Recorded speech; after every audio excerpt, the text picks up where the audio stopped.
Y hoy parece que todos nuestros opositores son una Madre Teresa de Calcuta. Parece que todos nuestros opositores hoy en día son ejemplos de ciudadanos. Se les olvida la clase de ratas delincuentes que han sido. Pero resulta que uno de ellos, el señor Marvin Reyes, dice tener valores. Este ciudadano que representa al sindicato de la PNC dice tener valores que su padre le enseñó y él lo llevó a cabo. Vamos a ver qué es lo que estaba diciendo Marvin Reyes sobre los valores que él dice tener. Veamos si es cierto. El tema de la reelección, a título personal, eso lo voy a hablar en mi caso bien particular. Para mí es un quebrantamiento de las leyes establecidas en nuestro país. La formación que yo he tenido desde muy pequeño ha sido el respeto a las normas sociales, a las normas jurídicas. He sido bastante disciplinado en eso. Le preguntaría esto, señor Reyes, si esto es verdad, ¿cómo aplica entonces el haber conformado un sindicato que constitucionalmente era prohibido por constitución, ya que la PNC no puede tener sindicato? ¿Cómo puede ser entonces posible que alegue que es una persona que respeta la ley y esté en contra de la reelección? Y que un funcionario venga y quebrante las leyes para continuar en el poder, para mí, como Marvin Reyes, no es correcto, ¿verdad? Porque eso lo pone en un nivel de criminal, ¿verdad? En un nivel de delincuente. Porque aquel que quebranta las leyes para beneficio personal es un delincuente. Y quienes lo apoyan también caen en la categoría de delincuentes. Pues ni modo, si nos toca caer en esa categoría, pero vamos a apoyar a nuestro presidente, ¿Verdad? Porque si yo avalo una acción ilegal, me convierto en cómplice. Es como que yo... Y cuando tenía el sindicato de la PNC que era ilegal, ¿cómo está eso, don Marvin Reyes? Explíquenos.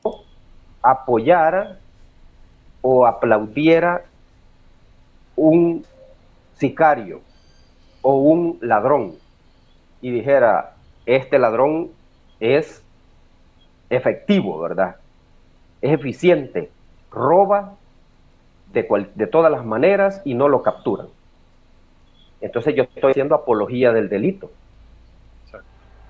Cuando aquellas personas que avalan la reelección, yo no sé si han leído la Constitución, ¿verdad? No lo sé, pero claramente dice que quienes proclaman la reelección pierden sus derechos como ciudadanos. Al menos yo no voy a perder mis derechos como ciudadano porque yo no apoyo eso. Allá usted, nosotros sí, el pueblo salvadoreño apoya la reelección del presidente Nayib Bukele. O sea, literalmente el pueblo apoya la reelección del presidente porque el pueblo sabe qué es lo que le conviene. O sea, difícilmente vamos a aceptar las posturas de este tipo de personas que han sido beneficiados por los gobiernos anteriores y que buscan poder político. Simple y sencillamente esto es así. Pero también vamos a ver qué es lo que decía la abogada Tania Pastor referente al caso del diputado Cristian Guevara. Yo creo que eso ya todos en este momento, desde todos los bandos, están sacando raja política del asunto. Yo creo que ya es más un aspecto de campaña, porque esa es su valoración personal. No sabemos si eso va a coincidir con una valoración judicial o eso si podría calzar con una valoración judicial. Esa es su valoración como político, es un claro opositor. Entonces yo creo que decir algo así es, en su opinión personal, lo que pasaría, pero no lo sabemos porque cada uno al final se formaría una opinión diferente si tenemos acceso a esos documentos, pero al final el que va a tener acceso es el juez, y el juez lo que va a dictaminar no es sobre esos documentos en sí, sino si la afirmación realizada por el señor Silva en su momento, en donde dijo de que la empresa, me parece, no recuerdo exactamente las palabras, pero que la empresa que había sido adjudicada con trabajo, en licitaciones actualmente, tenía vínculo con el diputado, pero si acaso los tuvo en el pasado, es decir, es algo relativamente simple. Si los tuvo en el pasado, no los tiene en el presente. Es decir, parece hasta tonto, pues, pero si no se logra probar que en la actualidad, así como él lo afirmó, los hay, entonces ya perdió el caso. Independientemente de todo lo demás, que puedan ser valoraciones políticas que eventualmente van a salir a la luz, que no van a influir en el caso en sí, sino en la opinión quizás sobre el diputado actual Guevara, jefe de fracción. Yo creo que el jefe de fracción está ayudando a formar un gran liderazgo de oposición en la persona de Héctor Silva, que se está escribiendo una trayectoria que lo puede proyectar como futuro líder de oposiciones.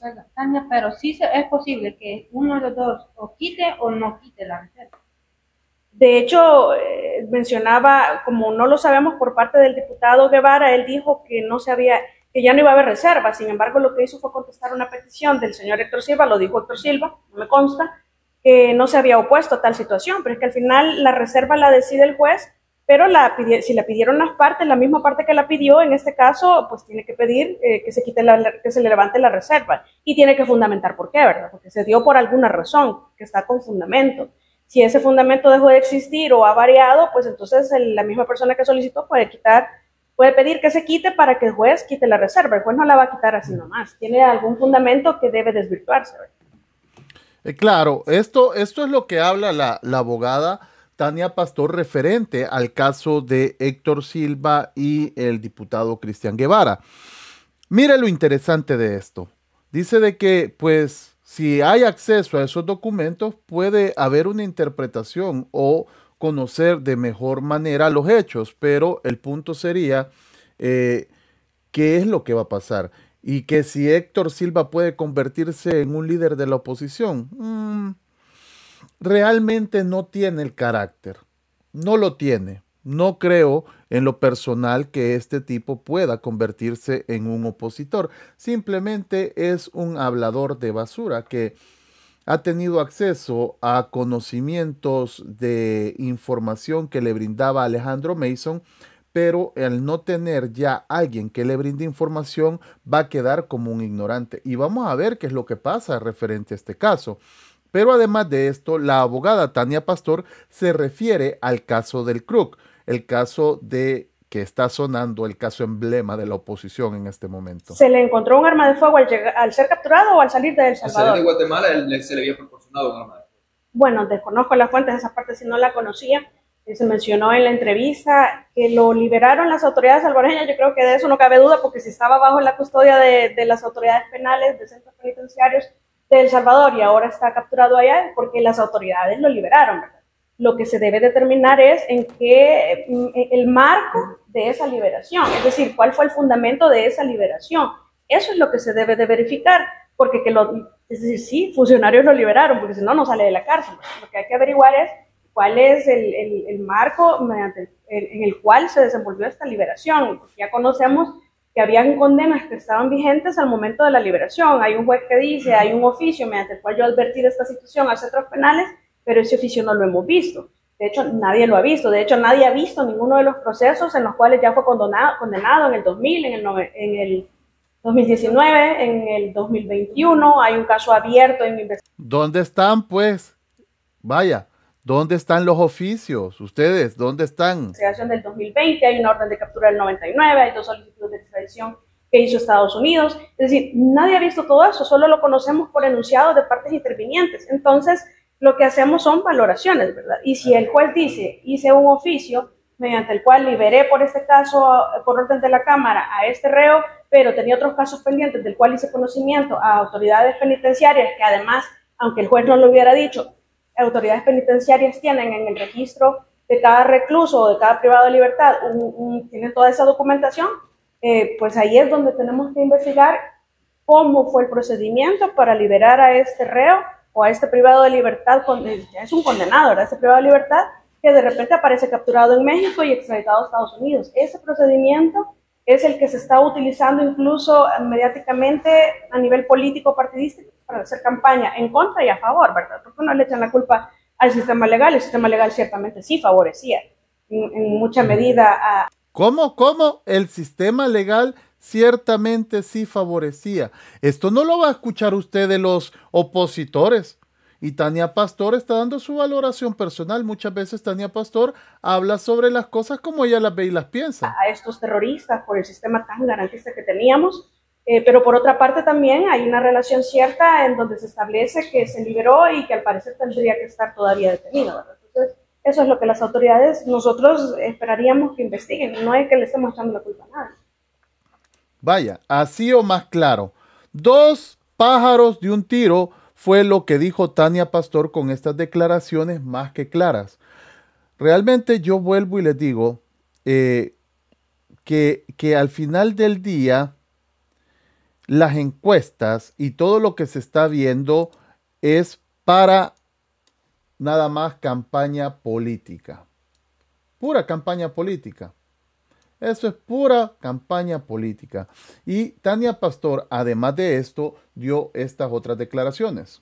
Sí, nada más confirma la estrategia errónea, la falta de liderazgos y de poder crear una opción para la población y además ratifica el liderazgo del presidente Bukele, ¿verdad? Yo creo que eso ya, como lo dijo alguien en alguna ocasión, ya no es una fotografía del momento, ya es un video de la realidad, ¿verdad? Ya esto se viene reiterando en diferentes encuestas de diferentes casas, universidades inclusive, y algo siguen haciendo mal en las oposiciones, algo no han terminado de comprender, y es difícil porque no tienen líderes, entonces ahí es donde yo hablaba. Solo tienen dundos, gorgojos dundos. Necesitan crear, trabajar nuevos perfiles que se consoliden como líderes más adelante de la misma manera que lo hizo el presidente Bukele. El presidente Bukele se formó en 2 alcaldías y eso le permitió en sus buenas gestiones pues crear ese liderazgo, crear esa buena imagen que le permitió explotar su liderazgo, porque también es que el líder no es que nace ya, no es que se va a formar, vamos a crear una personalidad de liderazgo. Esas muchas de las veces ya vienen y nada más es de explotarlas o desarrollarlas, dirigirlas de la mejor manera. Y eso es bien difícil, encontrar personas con esa capacidad y trayectoria a la misma vez. Entonces, yo creo que las oposiciones deberían de tener ya claro quiénes son los que van a formar como líderes y que ya se están formando, en mi opinión, ¿verdad? Pero en cuanto a la encuesta, solo ratifica lo que se ha venido dando y creo que está claro para todos que el presidente no tiene competencia. La encuesta también refleja el tema de seguridad, ha sido como el mayor logro que ha tenido este gobierno. También vemos como educación también. A pesar de que los niveles han bajado en las evaluaciones finales que se realizan en términos de educación, bueno, no conozco el dato del por qué se haya incrementado digamos, la buena impresión o la buena imagen en este tema por parte de la ciudadanía hacia el gobierno local, hacia el gobierno central.